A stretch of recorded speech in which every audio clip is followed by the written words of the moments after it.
All right, and we are live. Okay, hi everyone. Welcome to a new episode of Global Citizens. My name is Calvin. I am the show's host and also its creator. So my guest for today is a renowned New York art consultant, Mr. Jason Patrick Voegele. So Jason is actually a TCK. He has actually lived in parts of the world such as Hong Kong, Taiwan, and Singapore.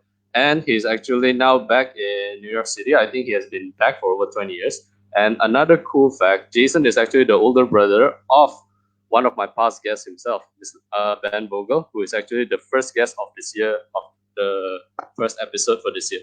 So Jason, welcome to the show. How are you doing, my man? Hey, guys. Good to hear from you, man. Thanks for having me. Yeah. I appreciate it. All right, Jason. So we will just dive into the very first question. All right. So there's a term on the show called TC Quest. So this is basically where you have actually lived, your history as a TCK, all of the past countries you live in, what are your careers at that time. So if you don't mind, my first question is, can you elaborate a little bit more on your TC Quest? And I'm sorry, the first question is customary that you have to hate me. How do you define home? I like that question. I talk to a lot of people about the subject of consciousness, and whenever I talk to them about the subject of consciousness, I ask them to define that, and each person does in their own subjective way, because there is no definitive definition of that. I think I feel that way about home. I felt for a long time home was where my family was, but now my family's all over the place. I thought maybe it was just where I was living. I recently got engaged, so now I should definitively say home is wherever my fiance is. Oh, congratulations! I think there she is. Okay, she liked your title card that I just posted. Congratulations, my man. Thank you, brother. But yeah, no, home is it's a state of mind, I suppose. I don't think of it as any particular place. I've lived in a lot of places, and I thought of telling you that New York City was going to be my home because I've lived there probably the longest in my whole life, and it was a place that I chose to be in, as opposed to most of the other places I've lived that were kind of thrust upon me. But yeah, I suppose my answer to that is that home is a subjective daily experience. Yeah, it's complicated, I'm sure, for everyone who answers that question. Yeah. Yeah. You don't know how many times I got scolded because of that. But No, I think it's good to think about it, but yeah, I think home is kind of like consciousness. We all experience it and we know what it is, but if you try and describe it, it becomes very complicated very quickly, you know? I kind of get it. I mean, at that time for me, home is actually a place where I succeed in, as in like, because when I was younger, my main objective is always like, I don't know, when you grow up in an Asian family and when you're living in Singapore, you always wanted to be the best in something. Oh, yeah. And the thing is that when there are times that I actually came to a situation whereby, you know what, I'm not going to get anything out of it. I'm not the best in it. I tend to feel demoralized. But when you get older, you kind of realize that those things are just some stuff that is displayed on a cabinet in a sense. So yeah, I can get where they're coming from. I guess for now, in fact, I myself am searching for a definition of home. I mean, people tend to say home is where your heart is, the most cliched answer. But the thing is that I guess it's always a meaning that I can keep searching. So yeah, I can totally relate to what you're thinking of. I guess in a more practical way, you could also say that home is where your stuff is. Yeah, that's true. All my crap is like here, I guess. Okay, that is one way. All right. Earlier you mentioned on your fiance, right? So yeah, how do you create your anchor? So anchor is what keeps you grounded on where you are on. At least it what keeps you sane from wanting to travel around or wanting to be outside. CKs tend to have the bug to travel around, but the thing is, well, we are having Corona now, so nobody can get out of the house. And along with that, though, how much does your family play a part in creating this anchor? Oh, they're a huge part of it. I mean, we were talking a little bit before about this feeling, this void. ever-present feeling of being a voyeur on the outside of cultures that you're living in. Yep. And the one thing that I don't feel a voyeuristic or outsider feeling about is my family. And they don't have to be here because I don't live with them. I haven't lived with my family since I was 17. My brother and I live in different parts of the country, and my mom and I live in different parts of the country. And I did with my dad overseas as well. But yeah, I feel that they're a huge anchor in terms of my not feeling outside of that. It's the one thing that I'll always feel. I'm an insider in that. Yeah. Does that make sense? Okay. In a sense, I guess the thing is that everybody have a different thing that actually keeps them grounded. So the thing is that I will touch on a little bit on that because it actually tie in with a later part of the question. So okay, so earlier I mentioned on Corona, so I need to send some prayers and regards to some of the people because I'm sorry, I don't meant for the question earlier to be a joke, yeah, because I know how difficult it is. Earlier this year, I was already stuck in my house due to the flooding in Jakarta. So now with Corona well, we also have another disaster. So multiple things happen to start 2020. So that is tough, but we try to move on. We have to find a way as an outlet or as a way to support other people. So, yeah. Sorry, Jason, you want to say something? Oh, no, I was just going to say I agree with you 100%. Although I think it's also good to keep our senses of humor about things and not get too paranoid and afraid. I mean, it's certainly important to follow all of the protocols and procedures to take care of ourselves and be considerate of other people. But I don't know. It's worth it to have a laugh every now and then too, just to stay sane, you know? Yeah, indeed. Okay. So my next question is sadly related to some recent news that I've been reading. So it's with regards to the rise of xenophobia, and there are multiple attacks on Chinese born as a result of this corona epidemic. Yeah, you live in multiple parts of the world which has a lot of Chinese population in it. So can I ask though, what was your first impression when you were living in parts like Hong Kong and Taiwan of the Chinese? And also along with that, how do you actually bond with them, or how do you actually befriend them? And what was the thing that starts to break the barrier of sort? Complicated question, but Yep. I suppose I can start by saying that my brother and I were both very young when we moved to Asia, and my father grew up in a similar way to us. He grew up in Japan and Germany and Turkey before he came to go to college in the States. And so we were familiar with Asia before we moved there, even though we were very small. But our first experience there, I think, was very welcoming and warm. I mean, if you're going to move to Asia as a little kid, Hong Kong is a good starter place. Everyone speaks English. It's an unfamiliar and new cultural experience, but it's not out of the realm of your understanding. We went to international schools, so we were immediately surrounded by people of all different ethnicities, not just Chinese, but we found ourselves, with plenty of other cultures that were experiencing the same sort of first interaction with Asia. There was a lot of other activities. The place that I lived, my next door neighbors, 4 doors down to 4 doors down, were from 4 different countries in each different direction. So I feel like in Hong Kong, especially, it was less about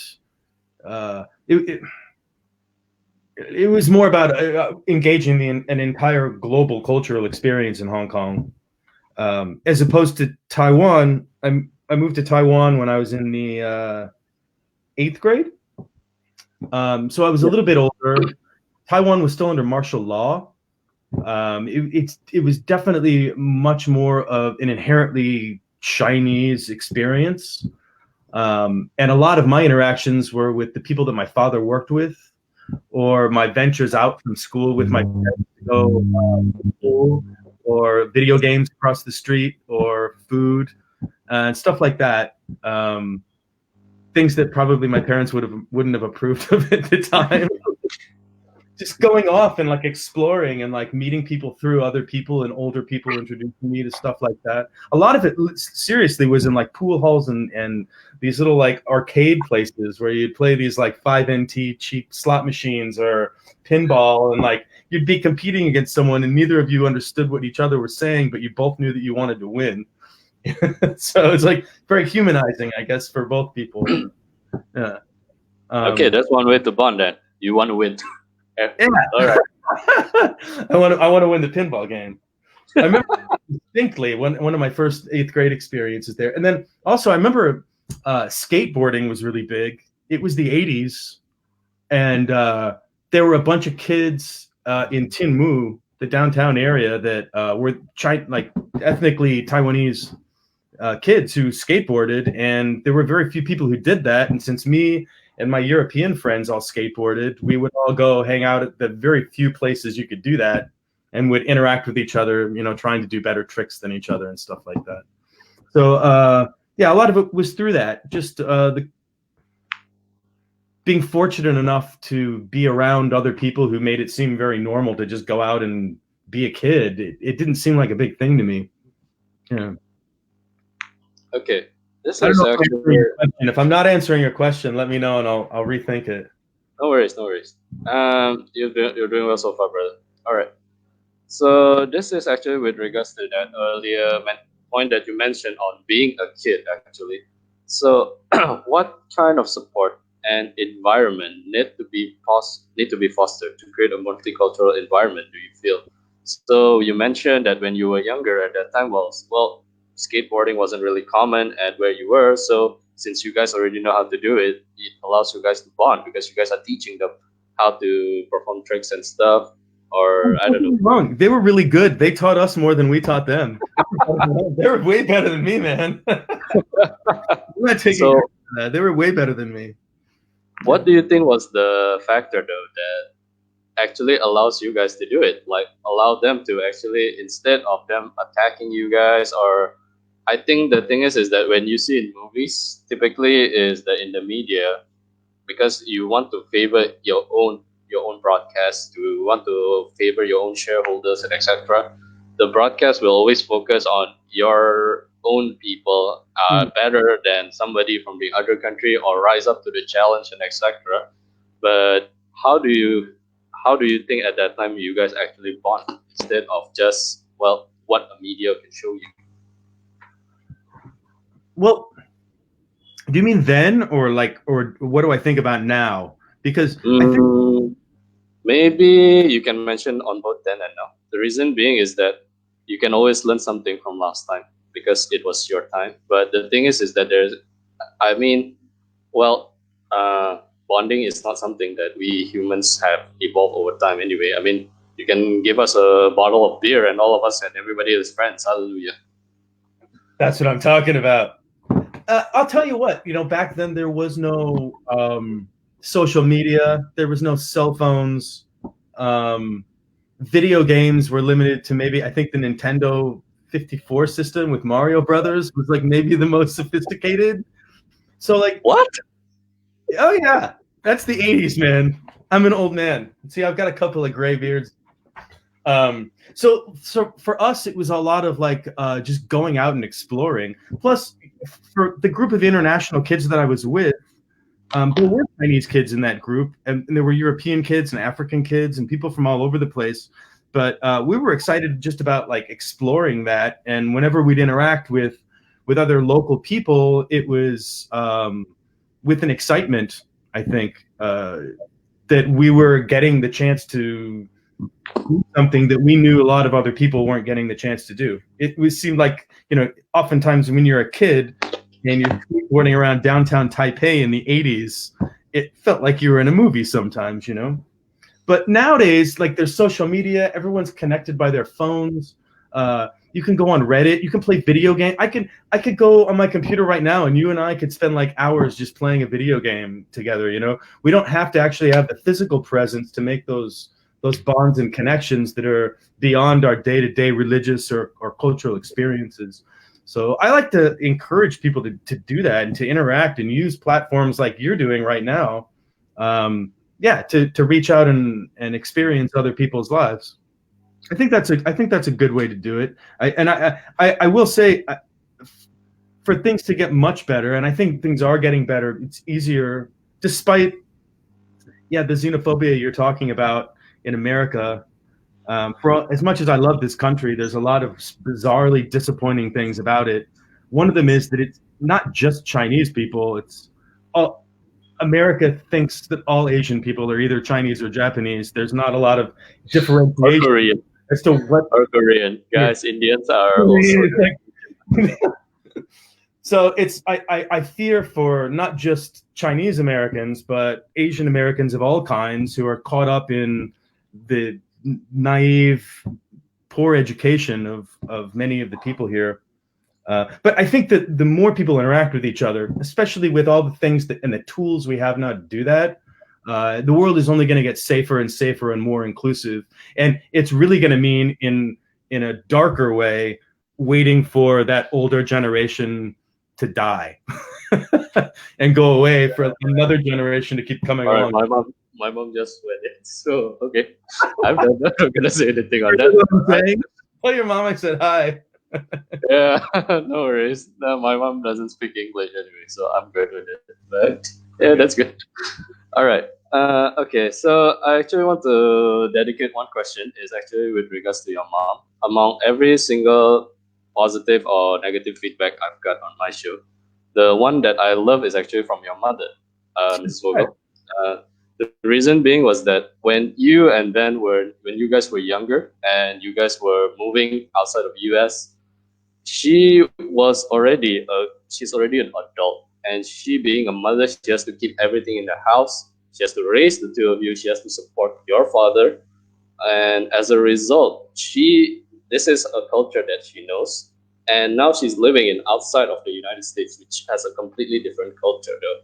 So how would you advise, though, from monocultural to keep an open mind and not give any judgment to somebody who could be a multicultural within the first 15 minutes of knowing them? Because the thing is that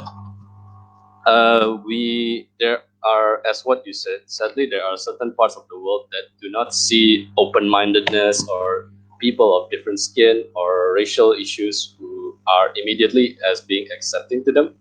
But the thing is that what would you advise on that then? Jason, sorry. Oh, okay.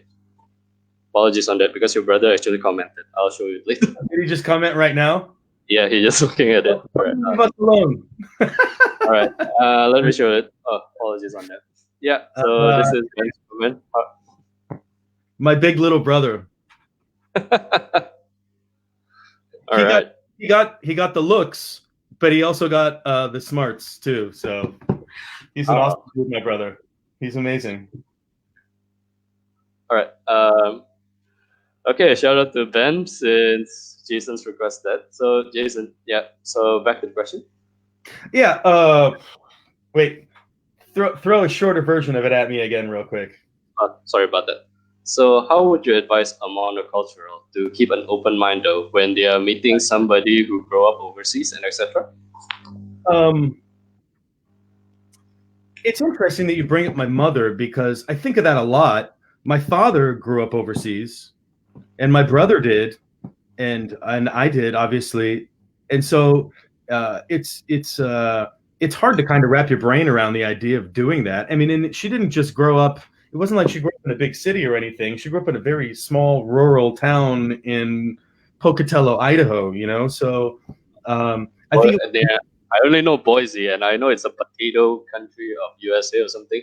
Yeah, they make a lot of potatoes there, but I think that the main crop is sugar beets, something like that. Yeah, strangely, potatoes aren't even like the state vegetable. But yes, they're famous for their potatoes and for the Voegele brothers. But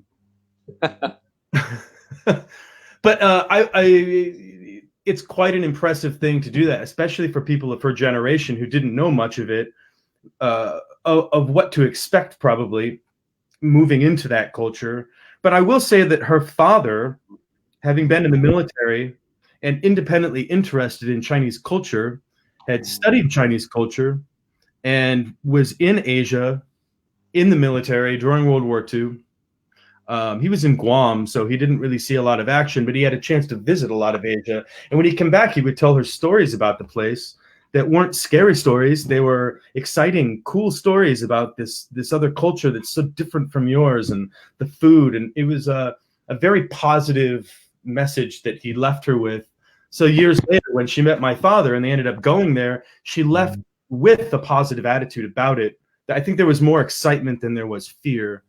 So in my own experience, what you call them monocultural people, I've not called them that, but I get what you mean. It's true. Like the people that I encountered when I came back here, I would try and convey that kind of excitement about Asia or my experience there or my feelings of, you were asking about home before. Certainly, fresh out of Taiwan, all my friends were still there. My family was there. I still thought of that place as my home.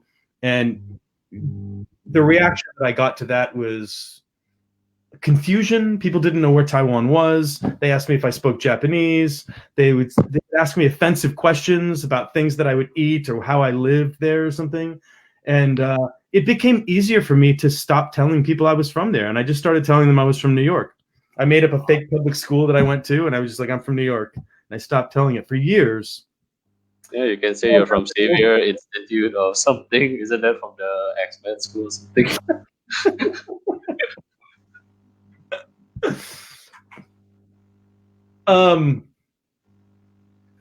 Advice is the well.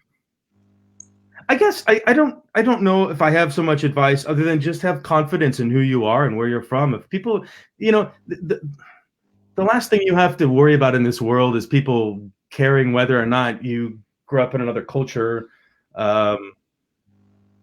You just got to be yourself and be confident that you know who you are and not define yourself by the way that people respond to the way that you're expressing yourself about that experience, no matter how weird it is. Because, I grew up in multiple countries, and even in college, I left and I went and lived in Europe for a while too.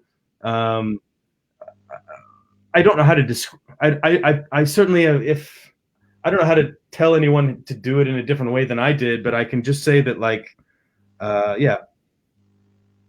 finding a way to find a sense of confidence in yourself and not care too much about what they think, I guess. All right.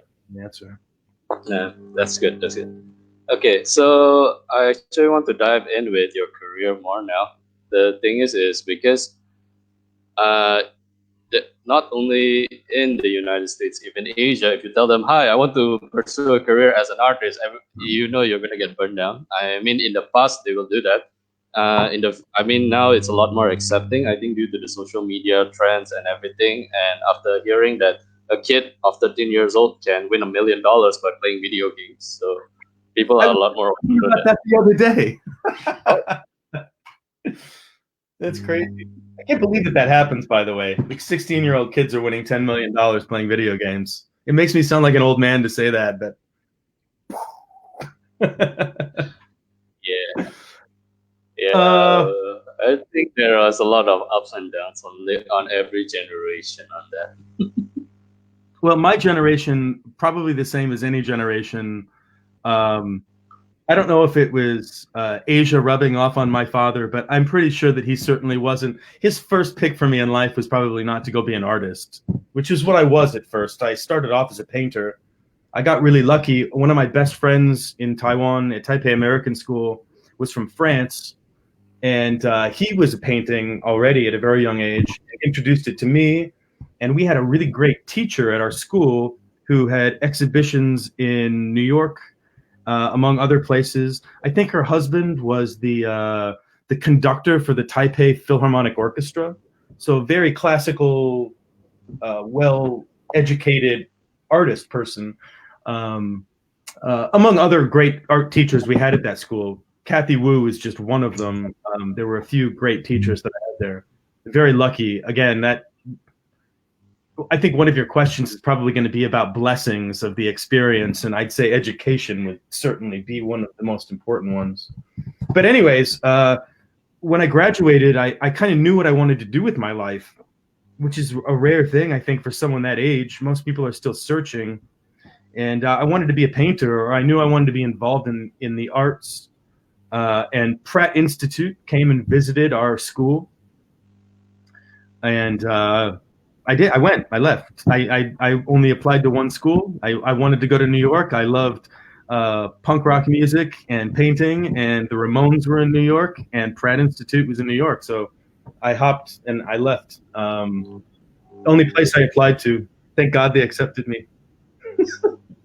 Or I'd probably be living in my parents' basement in Singapore. There's a basement in Singapore? Wow. No, yeah, I guess not. Maybe in the attic. Anyway, yeah, so that's how I ended up in New York City. It was a while ago, though. It was a different experience. I remember my mother crying uncontrollably when she dropped me off in New York City, flying all the way back to the other side of the planet because they lived in Taiwan still at the time. But certainly I don't think my parents expected me to follow a career in the arts, as probably any parents do. I mean, there were better ones than me. To this day, one of the greatest artists I've ever seen was a Japanese kid named Yasunari, who could just draw perfect renderings of people out of his head at like 14 years old. But he wanted to be an artist, and his parents said no, and you're going to be a doctor, and he's a doctor now. Oh. Yeah, he wasn't as lucky. Yeah. Fun fact, actually, Osamu Tezuka, who is considered to be the godfather of animation, who created Astro Boy, is actually started off as a doctor. You'd be surprised these days to find out how many famous artists started off with something else and left that after they made money to go back to become an artist. The most famous ones in the world are all like that. Jeff Koons, I don't know if you know who he is. Investment banker. Damien Hirst made his money, came back into the arts after he made some money in some other field. Yeah, the whole idea of being a starving artist and living that romantic lifestyle and then somehow being discovered and making a fortune, it's an illusion that doesn't exist. Most people have to go make money doing something else and then come back into it after a long haul. Indeed. Okay, Jason, so with regards to that, it actually ties in with our earliest questions here. How important do you feel is a creative outlet as for a multicultural? So the thing is this, like for myself, I have this show. So some of my past guests, like for example, Marjan Lorenzo Salon, who is actually the one of my publisher, actually created something called Third Culture Talks, whereby he actually expressed his opinions and he invited other TCKs to write articles based on their personal experience growing up overseas. And one of my, I think the record holder on my show is actually somebody who created a cookbook based on all of the countries that she lived in to create a variation of footballer. Yeah, which is actually Swedish. It's actually a Swedish kind of tricks, I think. So I always see that a lot of TCKs tend to pursue a career that is not considered the norm. So yeah, what do you feel on that, Jason? Well, first of all, your initial question, do you think it's important for TCK kids to have a creative outlet? I think it's important for everyone to have a creative outlet, just psychologically, to bring something out of nothing, to exercise your imagination is something that most people leave behind in their childhood as they go off into cubicle jobs and they lose interest or passion for pretty much anything. And I think finding some way to be creative somehow, whether it's playing a musical instrument or making a painting or doing a podcast or writing a book, anything that like draws something out of you that's not on the surface level of your consciousness, and helps grow your imagination, keeps you connected to being excited and passionate about the world. And the more excited and passionate you are, the more likely you are to be loving and fun and enjoy being around other people. So I'd say that everyone should find some kind of creative outlet, even if it's just singing to yourself in the shower every morning. Do something creative. The world needs you. Just please don't put a webcam on that. That is hell no. No, you guys gotta get banned, man.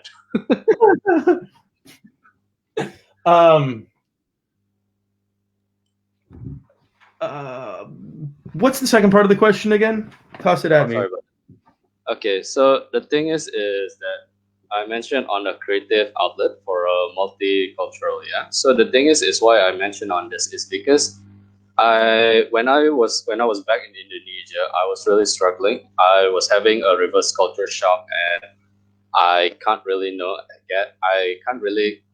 confirm with the idea. The reason being is that when you're used to living overseas, you're exposed to all of the different kind of individuals. Or if you are, well, I'm lucky enough, I only have two areas in the world that I live in, Indonesia and Singapore.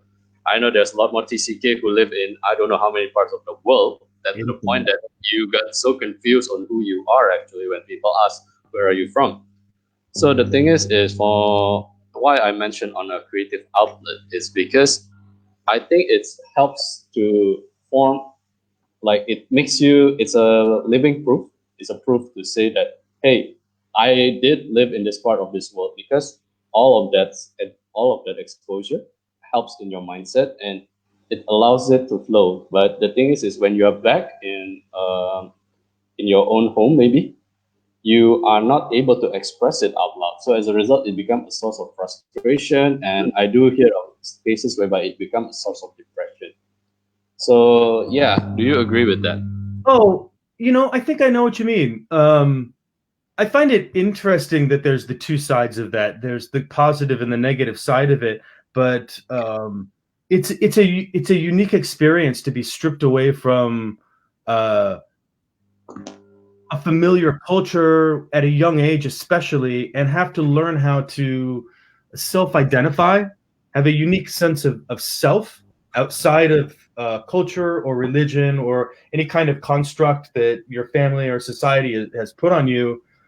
There's an opportunity when you're away from the strict rules and social norms of an organized structure like that to find yourself and ask questions of yourself that maybe most people don't ask until they're older, or the empirical questions: who am I, why am I here, what's going on in this world? There's a sense of the brevity of life too, and all of these things can lead to some depressing thoughts because there's no answer to those empirical questions. And yeah, life is short, and some people have less time than others, and that can be sad, but it's also kind of empowering in a way, because it's that combined with an active imagination can create things that nobody ever thought of before, platforms and ideas that nobody has ever thought to use before, and can help other people who are feeling this way about it to come out and feel positive about it on the other end. Yep. It's what do they call that? The burden of a critically thinking mind. Yeah. You know what I mean? You've tapped into your own sense of identity, and once you know yourself, yeah, there's the devil and the angel in there, Yeah. Yeah. And I think, again, going back to a creative outlet can help you with all of those questions and things that a person has about themselves, explore them in a healthy way, whereas left with no outlet at all, yeah, you're just stewing in the juices of unanswered questions and frustration. So yeah, paint, write a book, do a podcast. Okay, if you guys are interested, we actually will be showing. There's actually a link to Streamyard, which is actually the software I'm using for this particular broadcast. The link is already in the description box. So once the broadcast ends, do check it out. Yeah, if you guys are ever interested to do something like this. All right. Streamyard is great, by the way. I've been checking it out. It's a really great website. Yeah. There's a funny story actually. My very first ever episode was because I actually have a darker. My first ever guest is actually from Beirut, Lebanon. So, and I was using a very crappy resolution laptop. So as a result, well, it's just showing something dark with some distorted voice. So that was a nightmare, man. It's embarrassing. So ever since my second broadcast onwards, I've been using this, and yeah, it works so far. Yeah, but my brother and I were talking about you and how much we admire what you do. You had an idea, and instead of overthinking it like most people do or spending forever trying to get it perfect to start, you just executed it and build as you go, and look how strong it is now. I mean, it's more people should take that kind of initiative, I think, in their creative endeavors. A lot of people hold back because they're afraid it's not perfect right off the bat, but it grows and it gets better and stronger as things evolve. No, that's the thing. People tend to say we are afraid of public speaking. It's because you want it to be perfect. You want to go up, you want to seem confident, but actually it's not. Sometimes my personal motto is that sometimes your imperfection is what creates the perfection. But the thing is don't show a work that doesn't have your heart, doesn't have your soul in it, because people can see you. Yeah. People can see when you're not putting in any effort. But the thing is that sometimes when you mess around, it's in fact going to make it funny. And the thing is here's a tip: if you're a professor that likes to use a PowerPoint to point it directly, you're just reading out of the thing. We don't like it. We can read. We are in college because we can read. So we want an interaction. We want explanation on what you are actually teaching, instead of just, hey, this is it, I'm just going to read everything. God, no, I can read that in a freaking book. Well, they want a real human experience. I'm lucky. I've had the chance. I used to have an art gallery, and I would do panel discussions and public speaking in that context. And I learned very early on, if I tried to rehearse anything or tried to have a formula for how I was going to do something, it would never go as well as if I just accepted the fact that I'm a nerd and I'm going to sound like a nerd. It's just whatever comes out of my mouth is going to come out of my mouth. And I have to have the confidence that I know enough about the subject that I can just casually talk about it. But once you get over that initial fear and allow yourself to just not worry too much about what you're saying, it's a great opportunity to interact and communicate with people. Okay, sorry, I need to ask a little bit. I think this is for artists who are starting, or maybe they have an idea to want to become one. Yeah. Uh-huh. So earlier you mentioned like nowadays to become an artist, actually there's no such fairy tale life. They have to work somewhere first, make the money, then start pursuing a career in that. Yeah. Well, so I would say that of the higher ends, like the blue chip, like the ones that you hear about that sell their paintings for millions and millions of dollars, those people went into the art world with money to begin with. They had capital to invest in the business venture. And that's not typically words that you like to associate with the arts, but modern art, contemporary art, and the global art market is a multi-billion-dollar business. The new artists that are coming up, as they're engaging that market and they're engaging the art world, they're more and more desperately in need of an education about business. They're creative entrepreneurs. I don't know if most people know this, but as an ex-gallerist myself, galleries take 50% of whatever you sell if you sell a painting. That's a universal wherever you are in the world. So if you're having a hard time selling your paintings and you do sell a couple of them, and the couple that you sell, you're only getting 50% of, you're not going to live off of that. You need to come up with other creative solutions to be able to maintain your passion and also put food on the table and take care of the people that you love.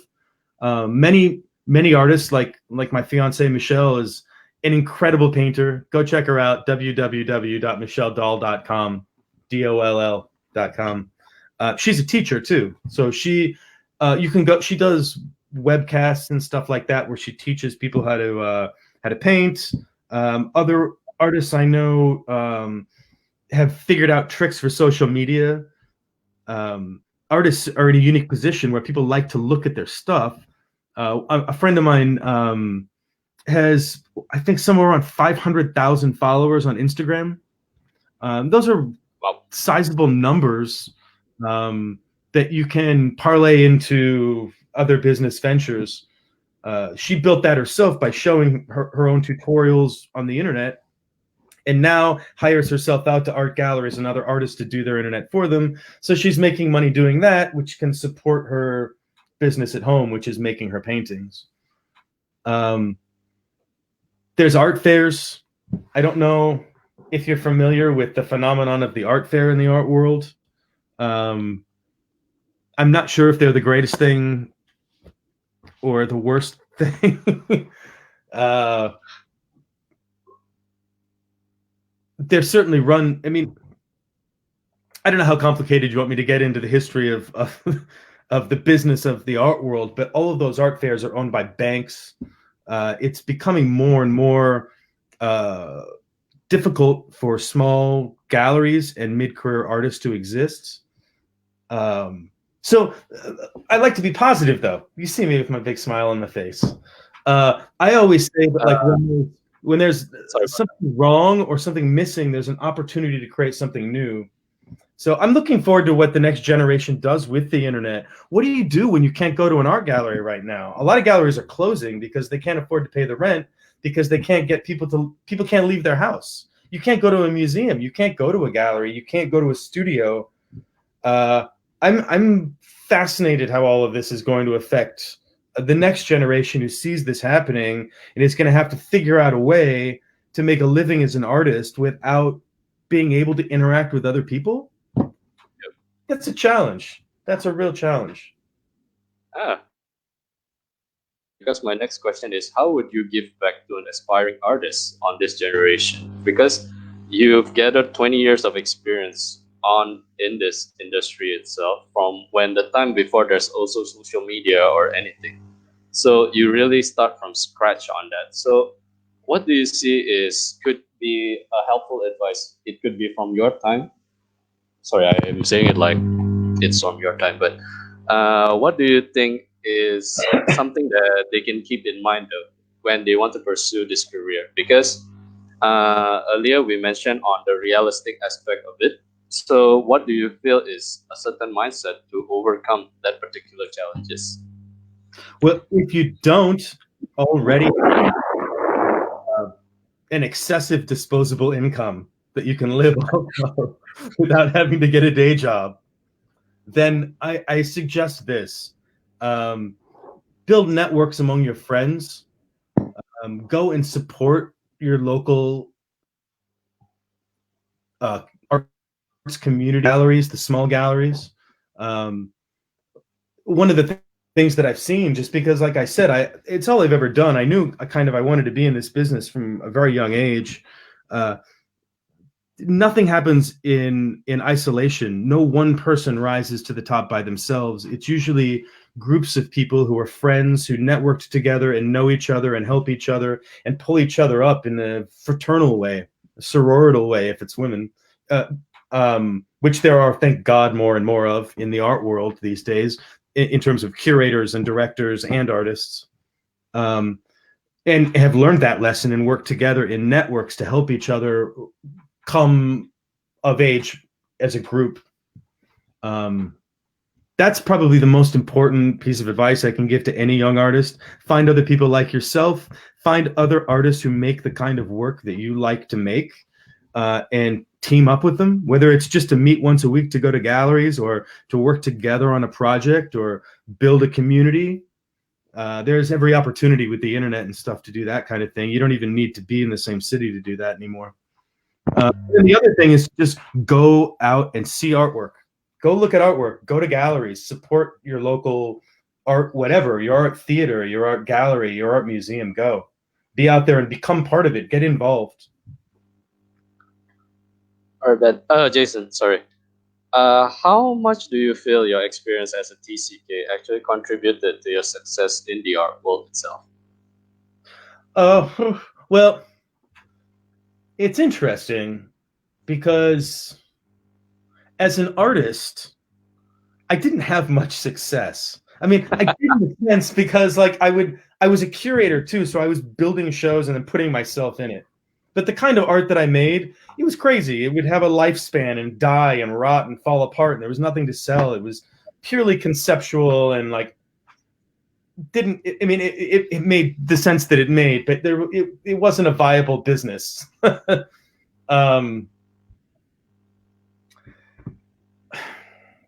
How to say? Throw me the question again. All right. There's actually a two-parter for that question. I got a feeling you'll get stuck on that. So, all right. First off is how does being a TCK contribute to success in art? And second part is this. Let me answer that one first because I go off on tangents and I tend to forget parts of things, and you're going to have to circle around again anyways. I will tell you this. As someone who was much better off at being a public speaker about art and a front man for a gallery and introducing myself to people and communicating with people about art, it's been a blessing just to be able to tell them that. It's a quirky thing that I say to people, and it instantly becomes a conversation that I'm having with them. And they're like, what? Really? Tell me about that experience.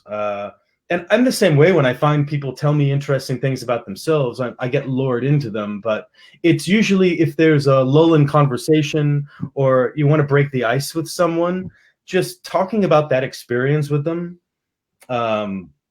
has been a door into getting people to lower their guard and see me as different than just another face behind a desk. Oh, that's curious about you. That's interesting. Tell me more. And then we can start talking. So on a very shallow level, that's my answer.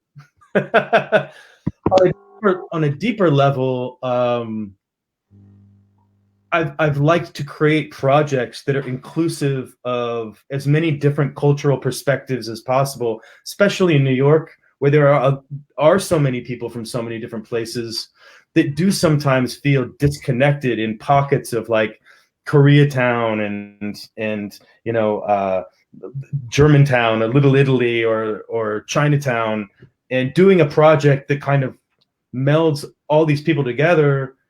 And if the project is right, it makes them realize that, oh, well, their experience is a lot like mine. It's just from a different point of view. So I like to use my experience with many different cultures to try and help bring other people together that way. All right. So two answers, one shallow answer and one deeper one. All right. So this one is actually, I think, is part of the final question. So do you have any notable learning opportunity throughout your 20-year career? So learning opportunity, people like to call it as failure.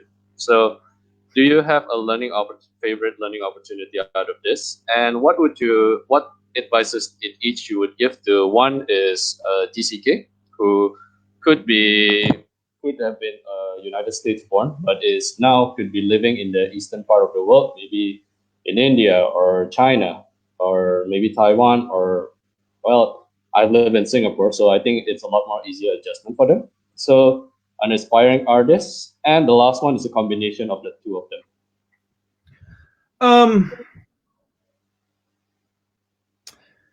That's another good question. It's complicated too. If everybody can ask an easy question, then everybody will be. I know, I love your questions. I really do. I love them. Ask me the first one. A favorite learning opportunity, or as people like to call it. My favorite learning opportunity, I would say, that in my experience, it's going to sound counterintuitive, but my favorite learning opportunity is actually all of my failures. I fail a lot. I make a lot of mistakes. Right now, I can't even remember half of what I've told you in this last hour. I'm probably a fail. But it's failing upwards. You learn so much from your mistakes, and like you're guaranteed to fail. What was it?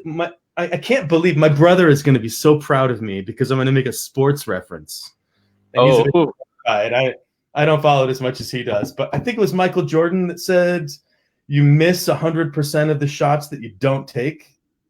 Yeah, it was to it was to Michael Jordan. I think, let me recall who he said it to.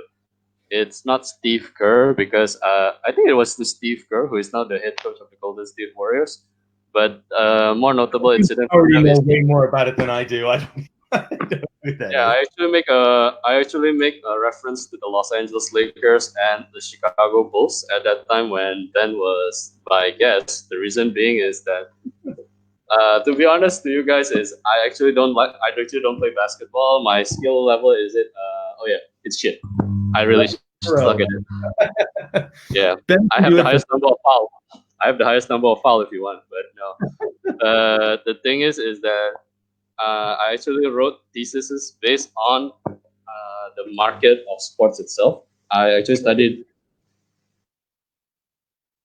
NBA draft is actually my NBA finals. It's because that's where I'm actually more interested to see, because I get to see where the money goes in the game itself. So that's where my interest goes. So yeah, I actually make some references to the '90s Chicago Bulls at that time, because I think you guys were living in Chicago at that time. Yeah, we did. Well, we were very small, but yeah, we were very young. I think especially for Ben, he connected with that place and he goes back there still to visit. I haven't been back to Chicago in forever. But Ironically, he's in Utah that got beaten by the Bulls twice in the finals. it's true. It's true. Although I do like to go see basketball games with Ben when I go out there and visit him. We go and watch them play, which is interesting because there's a lot of parallels between artists and athletes. They're both taking huge risks with their life. They have to be creative to stand out from the crowd of like an overpopulated marketplace. They have to not be afraid to fail and try and keep getting up and keep going, even though everything in the world is telling them this is stupid, you're broke, you need to have a realistic career and security and benefits, but there's some drive within them that keeps them motivated to keep going and going and going. For some people, they can be taught that and you can learn that, and I would give that advice to people who don't feel that way, whether you're an artist or an athlete. Don't let failure define you, and keep trying and keep going. But also, for the people who have it in them, it's just a matter of trying to be smart about it and thinking of yourself as creative entrepreneur, that like if you want to do something like that's creative for a living, you should probably do your homework and figure out how you're going to end up paying the bills to do that. And with the internet, with all the stuff going on in the world right now, there's so many opportunities, probably many that I haven't even heard of yet, that I'll be really excited to hear about in the future, that some kid right now is thinking up, sitting in front of a computer in anywhere, Singapore, the United Arab Emirates, South Africa, somewhere right now is thinking up some genius way to change the whole fucking world, you know? Yep. Sorry, I don't know if I can swear on this. Yeah, I swear on myself, so no worries. I'm trying to keep my language clean. No worries. Yeah, so, yep, that does actually make sense, though. So the funny part is that a lot of time when you fail is where you actually learn. The thing is that you don't give up. That's the thing. I already told you guys, my first ever episode is a black screen with voices coming out. I'm so sorry to my guests at that time.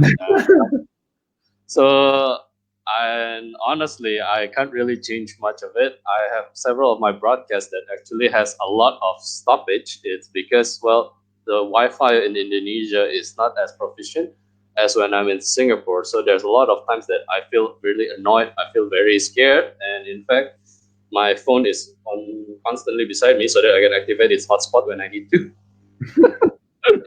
Yeah, that's the reality of it. But yeah, that's the fun part. I think that humanizes it in a certain way. It makes it easier for people to watch and easier for people to listen.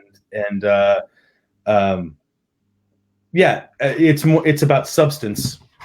That's the most important thing. Yeah. Yes, we can actually come up with a lesson from this. Is style is the one that attracts people, but substance is the one that retains the people to actually like what you are doing, because yeah, you attract people, but really actually have somebody who actually learn from it. So I guess this is a lesson we can get from this broadcast today. Okay, so that was actually my final question. So because yeah, Jason, anything you want to add on to that, maybe, or you think it's good? Go visit my brother's website, benthere.com, and he writes a lot more about third cultural kid experience than I do. I talk to people about it all the time, and my brother's out here and stuff like that. I discuss. I have a large community of people that I know out here, so I have that outlet. But Ben writes about it. You can learn about it. He's written a book about it, so go check out his stuff. And then you want to stop by patrickvogele.com. You can see all the ridiculous things that I do. All right. Okay, so yeah, earlier we already have a shout out to Ben, but okay. Give me a second. There's also another one, and it's one of my past guests also, Pablo Troncoso. So yeah, this is what Pablo mentioned, is he's delighted to meet you. So okay, there's also another one from Ben. He was clapping it because, well, that was when you were mentioning the sports reference. Oh, I thought he was clapping because it was over and he didn't have to listen to my voice anymore. All right. Okay, so this is what we mentioned earlier. Ben's website is benthere.org. Okay, so along with these two amazing gentlemen, so we have to give a shout out to my aunt, Sandra Wijaya, who actually tuned in and liked the show. Just to let you guys know, if you guys, I would be happy to give you guys shout out, but please like the video because I can't see it, because Streamyard purposely did that. I think it's because it allows us to focus on our guests when we are doing our broadcast. So along with that, there's also some gifts for you guys. So there's a $38 travel credit from Airbnb. It's on the link in the description box. And if you guys are ever interested to try StreamYard, or earlier I come up with some title cards for all of my show, do check it out. There's some promos for you guys also that you guys can claim when you guys click the link in the description box. Along with that, some of Jason's social media links, his Instagram, his websites are already inside there. So do check it out. And yeah, if you guys do reach him out, please let him know that you guys know him from my show or any other sources, because this is his own personal privacy. Yeah. Okay, so with that, that's the end of Global Citizens, episode 38. So I also need to apologize to some of you guys. I actually want to do 2 episodes per week, but due to Corona, I can't really go out of the house. So I have to rely on what I can get. So yeah. Okay, thanks so much, Jason. Anything you want to add on, bro? If there are any artists out there who are third culture kids and they have any questions, they can always find me at jason@NewYorkArtConsultant.com. I'd be happy to talk with them about anything that they want to know about in private. Yeah. All right. And thank you. Okay. I love your program. I really appreciate everything that you do, and you're the best. Thank you. Thank you. Yeah. So the next episode will be next week. So yeah, just stay tuned for the upcoming episode. And with that, that's the end of Global episode 38.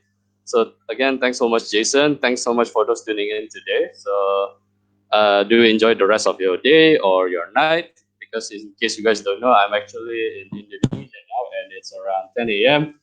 For Jason's, it should be around 11, right? Is it? Yeah, about 11 o'clock. It's my favorite hour. All right, man. All right. All right. Okay, guys. So do stay safe. Please maintain your hygiene, is because this is troubling times, but we have to stay positive and we have to be able to maintain our health. Oh yeah, okay. Jason's showing his latex glove. I don't want to show my stuff since I'm not sponsored by them, so I'm fine. All right, and that's the end of Global Citizens episode 38. Thanks so much, Jason. I'll see you, bro. Take care, brother.